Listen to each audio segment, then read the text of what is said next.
ओम नमः शिवाय। हम आपको सभी वीडियो में किसी भी विधि का किसी भी गलत कार्य के लिए प्रयोग करने के लिए मना इसलिए करते हैं क्योंकि यदि आप किसी भी विधि का किसी भी गलत कार्य के लिए प्रयोग करते हैं तो जो भी गलत परिणाम होता है वो आपको भुगतना होता है। बहुत सी ऐसी विधियां होती हैं जिस विधि का एक बार गलत प्रयोग किया गया उसके बाद उस विधि का असर खत्म नहीं किया जा सकता। बहुत सी ऐसी कारगर और शक्तिशाली विधियां होती हैं, हमारे मना करने के बाद भी बहुत से साधक साध्वी अपने फायदे के लिए उस विधि का गलत कार्य के लिए प्रयोग कर लेते हैं और उन्हें ये नहीं पता होता कि ये विधि आप केवल अपने फायदे के लिए ही प्रयोग कर रहे हैं।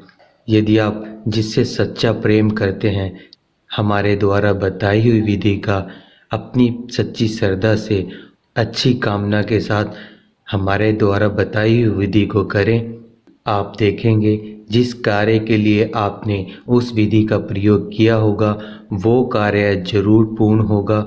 और यदि आप अपने प्रेमी या प्रेमिका, पति या पत्नी के लिए इस विधि को करते हैं या हमारे द्वारा बताई हुई विधि को करते हैं तो आपका पति, पत्नी, प्रेमी, प्रेमिका आपसे कभी भी दूर नहीं होगी और आपके बीच में जो भी लड़ाई झगड़े हो रहे थे वो लड़ाई झगड़े कभी नहीं होंगे। तो आज की विधि भी बहुत ही ज़्यादा शक्तिशाली है और बहुत ही ज़्यादा कारगर है।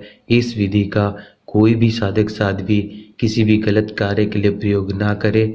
यदि आप इस विधि का किसी भी गलत कार्य के लिए प्रयोग करते हैं तो जो भी गलत परिणाम होगा वो आपको भुगतना होगा। उससे पहले जो भी नए साधक साध्वी हमारे चैनल पर अभी नए हैं वो हमारे चैनल को पहले सब्सक्राइब कर ले और साथ ही साथ आप बेल आइकन को दबाना ना भूलें, क्योंकि हम आपके लिए बहुत ही सरल और शक्तिशाली विधि लेकर आते हैं जिससे आप स्वयं इस विधि को अपने हाथ से करते हैं तो आपके सभी कार्य जरूर संपूर्ण होंगे।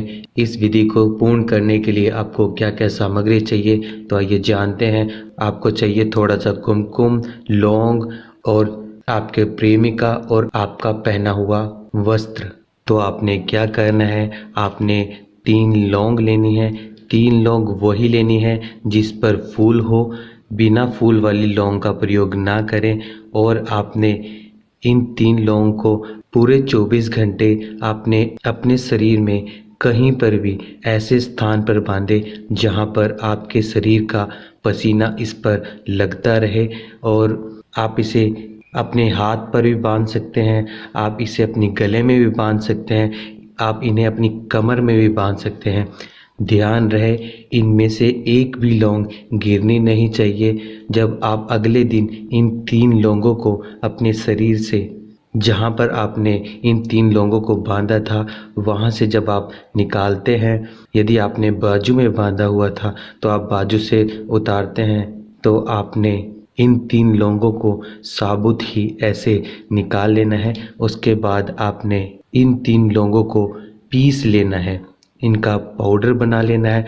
पाउडर बनाने के बाद आपने सिंदूर में मिला लेना है। मिलाने के बाद आपने जो कपड़ा लिया था, यदि आप अपने प्रेमी या प्रेमिका का पहना हुआ कपड़ा ही प्रयोग में, जो उन्होंने डाला हुआ है वही कपड़े को, उसी कपड़े का प्रयोग करें, क्योंकि उस कपड़े में आपके प्रेमिका आपकी प्रेमिका का पसीना लगा होता है।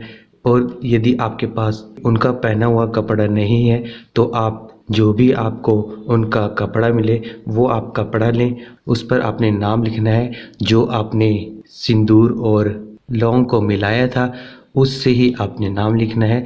अभी हम मार्कर से नाम लिख रहे हैं, यहाँ पर रिंकी। इस तरह से आप आपके प्रेमी अपनी आपकी प्रेमिका का जो भी नाम है वो लिख लें।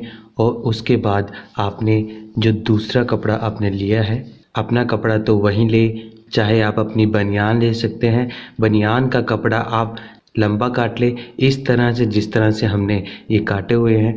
पूरा ज़्यादा बड़ा कपड़ा नहीं लेना है, रिबन की तरह काट ले।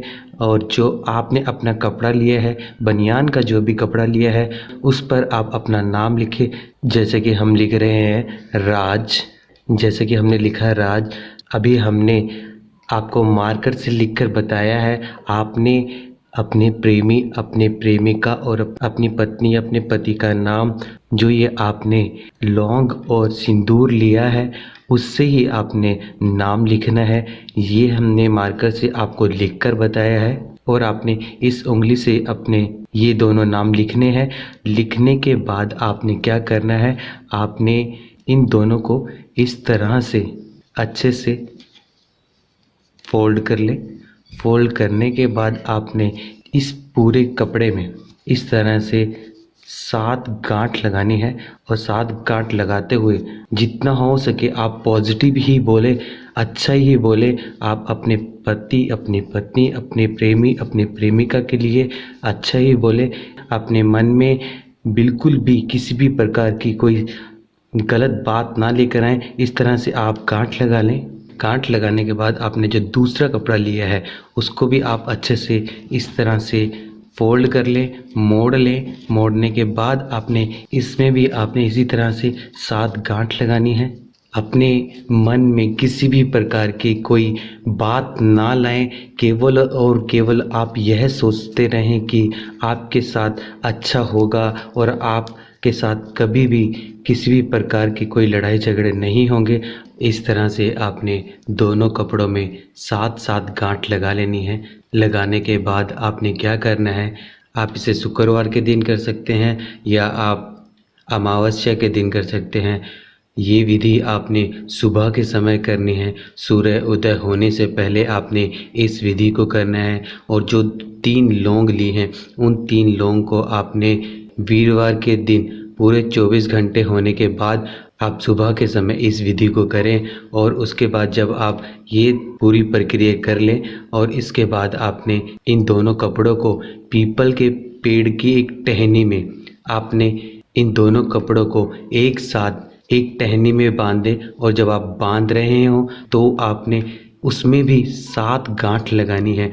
उस समय भी आप अच्छी अच्छी बातें, जितना आप अच्छा सोच सकते हैं उतना आप अच्छा सोचें और 7 गांठ लगा दें। 7 गांठ लगाने के बाद आप पीपल के चरण छूकर, पीपल की जो जड़ होती है वो चरण होते हैं, उनको छूकर आप वहाँ से आ जाएं। इस विधि के करने के बाद आपका प्रेमी, आपकी प्रेमिका, आपका पति, आपकी पत्नी जो भी आपसे दूर चली गई है वो आपके पास आ जाएगी और वो आपके साथ ही रहेगी और आपका पूरा परिवार हमेशा ही खुश रहेगा। और यदि प्रेमी प्रेमिका कर रहे हैं तो वही प्रेमी प्रेमिका करें जो हमेशा ही साथ रहना चाहते हैं और वे सच्चा प्रेम करते हों, तो ही ये विधि करें, अन्यथा इस विधि को ना करें। मैं दोबारा से बताना चाहूँगा, कोई भी साधक साध्वी इस विधि का किसी भी गलत कार्य के लिए प्रयोग ना करें। और सभी साधक साध्वी इस विधि को जितना हो सके ज़्यादा से ज़्यादा शेयर करें। यदि आप किसी भी समस्या के बारे में जानकारी लेना चाहते हैं तो आप नीचे दिए हुए नंबर को व्हाट्सएप पे ऐड करें और अपनी समस्या को व्हाट्सएप मैसेज में छोड़ दें। ओम नमः शिवाय।